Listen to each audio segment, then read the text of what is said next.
Hi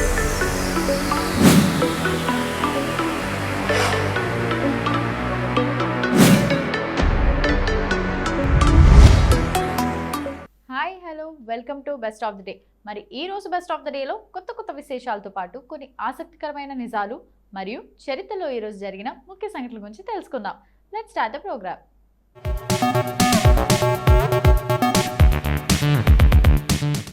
ముందుగా అంతర్జాతీయ సంజ్ఞా భాషల దినోత్సవం గురించి చెప్పుకుందాం.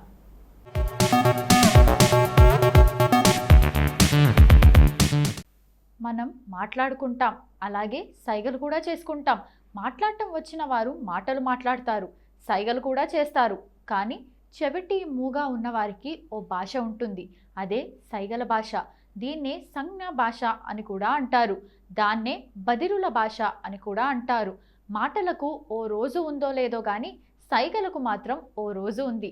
అదే సెప్టెంబర్ 23 ప్రపంచ సైగల దినోత్సవం. మనం మాట్లాడుకునే భాష బదిరులకు అర్థం కాదు. వారు సైగలు మనలో చాలా మందికి అర్థం కావు, కానీ ఆ సైగలే వారి కమ్యూనికేషన్. బదిరుల కోసం ప్రత్యేకంగా గుర్తించి అభివృద్ధి చేసిన భాషే సంజ్ఞా భాష. దీన్నే సైన్ లాంగ్వేజ్ అంటారు. ఈ సైన్ లాంగ్వేజ్ ప్రాముఖ్యతను మరింతగా పెంచడానికి ప్రతి సంవత్సరం సెప్టెంబర్ 23న అంతర్జాతీయ సంజ్ఞా దినోత్సవంగా నిర్వహిస్తారు.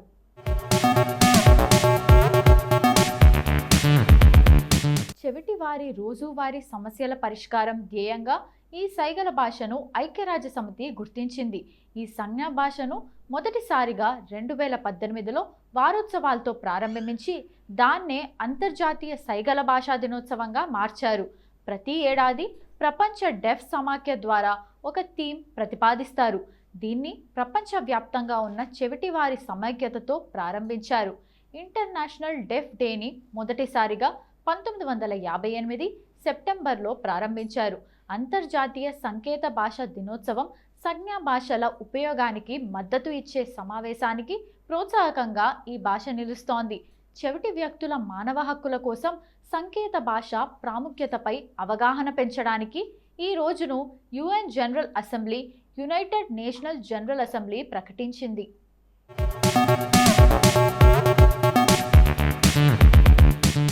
బదిరుల ఎదుగుదలకు, అభివృద్ధికి సంకేత భాషలో నాణ్యమైన విద్యతో పాటు ఈ భాషకు సేవల కోసం ఈ రోజు ప్రధాన లక్ష్యంగా ఈ రోజును నిర్వహిస్తారు. మనం ఎవరికైనా విషయం చెప్పాలంటే భాషతో పాటు మాట్లాడాలి, అలాగే వినగలగాలి. మరి బదిరుల పరిస్థితి ఏంటి? వారు మాట్లాడలేరు, వినలేరు. అందువల్ల వారికి సమాచారం అందించేందుకు పుట్టిందే సంకేత భాష. ప్రపంచవ్యాప్తంగా చాలా సంకేత భాషలు ఉన్నాయి.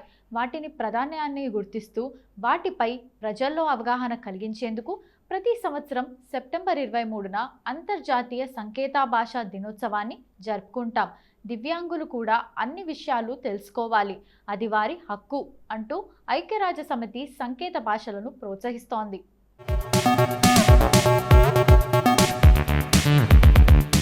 సంకేత భాష చరిత్ర. 1951లో ప్రపంచ బదిరుల సంఘం సెప్టెంబర్ 23న ఏర్పడింది. అందువల్ల ఏటా అదే రోజున ఈ దినోత్సవాన్ని జరుపుతున్నారు.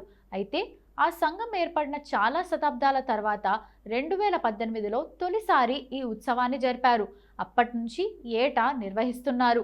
అంతర్జాతీయ బదిరుల వారోత్సవంలో భాగంగా దీన్ని నిర్వహిస్తున్నారు. 7 కోట్ల మంది, ప్రపంచవ్యాప్తంగా 7 కోట్ల మందికి పైగా బదిరులు ఉన్నారు. వారు 300కు పైగా సంకేత భాషల్ని వాడుతున్నారు. కొన్ని న్యూస్ ఛానళ్లు కూడా బదిరుల కోసం ప్రత్యేక బులెటిన్లు ఇస్తున్నాయి.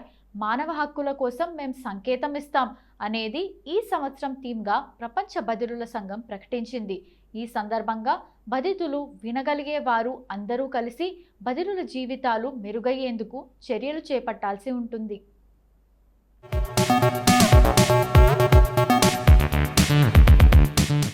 అలాగే బదిరుల హక్కు కోసం పోరాడాల్సి ఉంటుంది. సంకేత భాషలో చేతులు, చేతివేళ్లతో పాటు కళ్ళు, ముఖ కవలికలు, శరీర హావభావాలు కూడా కీలకం. కనుబొమ్మలను కదపడం ద్వారా ప్రశ్నలు వేస్తారు. అవును, కాదు అనే సమాధానాలను కనుబొమ్మల్ని ఉపయోగిస్తారు. బ్రెయిన్ దెబ్బతిన్న వారు కూడా సంకేత భాష ద్వారా తమ అభిప్రాయాలను చెప్పగలరు. అయితే వారు సరైన క్రమంలో వాటిని చెప్పలేరు. అమెరికా సైన్ లాంగ్వేజ్లో ఇంగ్లీష్ అక్షరాలను ఒకే చేత్తో చూపించగలరు. అదే బ్రిటన్ సైన్ లాంగ్వేజ్లో 2 చేతులు వాడతారు. ఏఎస్ఎల్లో భార్య, కూతురు వంటి మహిళలకు సంబంధించిన విషయాలు చెప్పేందుకు సంకేతాలను దవడ దగ్గర నుండి చెబుతారు. అదే తండ్రి, పిల్లాడు వంటి పురుషుల గురించి చెప్పేటప్పుడు నుదిటి దగ్గర నుంచి సంకేతాలు చూపిస్తారు.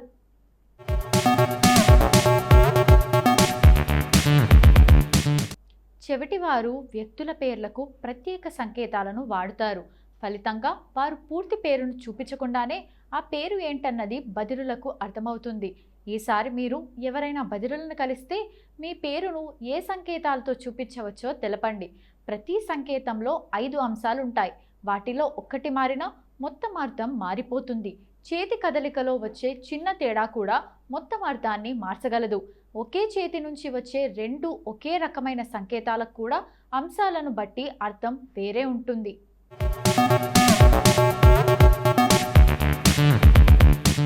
ఇప్పటి వరకు అంతర్జాతీయ సంజ్ఞా భాషల దినోత్సవం గురించి మనకు తెలియని కొన్ని ఆసక్తికరమైన నిజాలు తెలుసుకున్నాం కదా. మరి సెప్టెంబర్ 23వ తేదీన ఒక్కసారి చరిత్రలోకి వెళ్ళి చూస్తే ఎంతో మంది ప్రముఖుల జన్మాలు జరిగాయి. మరి ఒక్కసారి చరిత్ర పుటల్లోకి వెళ్ళి నేడు జన్మించిన ప్రముఖులు ఎవరో తెలుసుకుందాం రండి.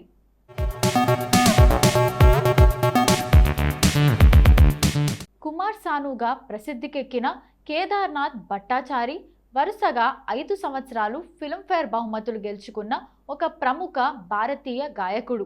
ఈయన కలకత్తాలో 1957 సెప్టెంబర్ 23న జన్మించారు. 2009లో భారత ప్రభుత్వం ఈయనకు పద్మశ్రీ పురస్కారాన్ని అందజేసింది.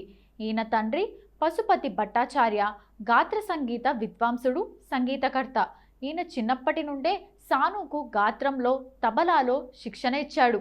కలకత్తా విశ్వవిద్యాలయం నుండి వాణిజ్య శాస్త్రంలో డిగ్రీ పూర్తి చేసి సాను 1979లో సంగీత ప్రదర్శనలు ఇవ్వటం ప్రారంభించి అనేక షోల్లో, రెస్టారెంట్లో ప్రదర్శనలిచ్చాడు. ఈయన తన గాత్ర శైలిలో కిషోర్ కుమార్ను అనుకరించే ప్రయత్నం చేసేవాడు. ఆ తర్వాత దశలో తనదైన ప్రత్యేక శైలిని వృద్ధి చేసుకున్నాడు.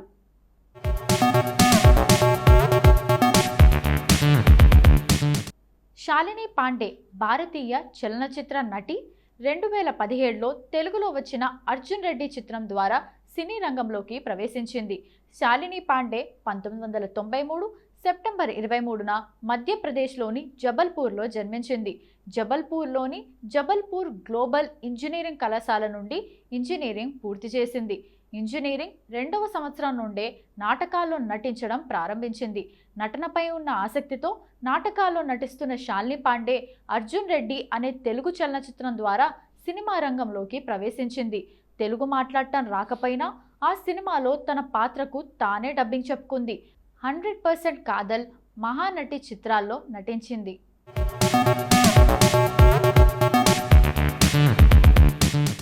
ప్రేమ్ చోప్రా హిందీ చిత్రాల్లో భారతీయ నటుడు. దాదాపు 60 ఏళ్ల ఆయన కెరీర్లో 380 సినిమాల్లో నటించాడు. చాలా సినిమాల్లో విలన్గా నటించినప్పటికీ సాఫ్ట్ డిక్షన్ని కలిగి ఉన్నాడు. ఆయన విలన్గా రాజేష్ ఖన్నా ప్రధాన పాత్రలో నటించిన 19 చిత్రాలు ప్రేక్షకుల మన్ననలు, విమర్శకుల ప్రశంసలు పొందాయి. ఏప్రిల్ 2014లో ఆయన జీవిత చరిత్రను ప్రేమ్ నామ్ హై మేరా, ప్రేమ్ చోప్రా అనే పేరుతో అతని కుమార్తె రకితా నందా పుస్తకం విడుదల చేసింది. పంజాబీ హిందూ కుటుంబానికి చెందిన రణ్బీర్ లాల్, రూపాని చోప్రా దంపతుల 6 సంతానంలో 3వ వాడైన ప్రేమ్ చోప్రా 1935 సెప్టెంబర్ 23న లాహోర్లో జన్మించాడు. తన కళాశాల రోజుల్లో అనేక నాటకాల్లో పాల్గొనడం వల్ల నటనపై ఆసక్తిని పెంచుకున్నాడు.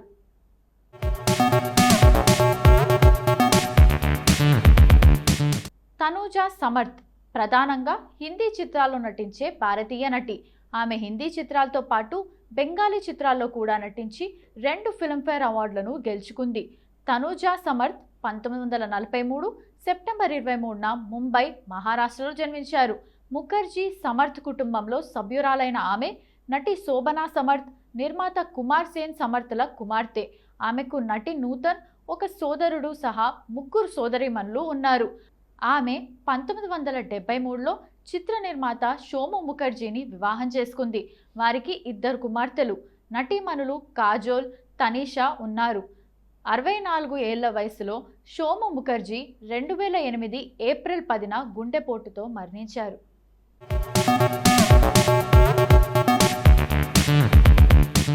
మహాలక్ష్మి మీనన్ మలయాళ, తమిళ చిత్రాల్లో నటించి ప్రసిద్ధి చెందిన భారతీయ నటి. ఆమె చిత్రసీమలో శోభ గుర్తింపు పొందింది. 17 సంవత్సరాల వయసులో ఆమె 1979 తమిళ చిత్రం పసిలో తన పాత్రకు ఉత్తమ నటిగా జాతీయ చలనచిత్ర అవార్డును గెలుచుకుంది. ఆమె ఉత్తమ బాలనటి, ఉత్తమ సహాయ నటి, ఉత్తమ నటి ఇలా 3 సార్లు కేరళ రాష్ట్ర చలనచిత్ర అవార్డులను కూడా అందుకుంది. 1978లో కన్నడ, 1979లో తమిళ చిత్రాలకు గాను ఉత్తమ నటిగా సౌత్ ఫిల్మ్ఫేర్ అవార్డులు 2 అందుకుంది. భారతీయ చలనచిత్ర సీమలో ఉద్భవించిన అత్యుత్తమ ప్రతిభావంతుల్లో ఒకరిగా పరిగణించబడిన ఆమె 1980లో తెలియని కారణాలతో ఆత్మహత్య చేసుకుంది. శోభ 1962 సెప్టెంబర్ 23న కేపీ మీనన్, ప్రేమా మీనన్ దంపతులకు జన్మించింది.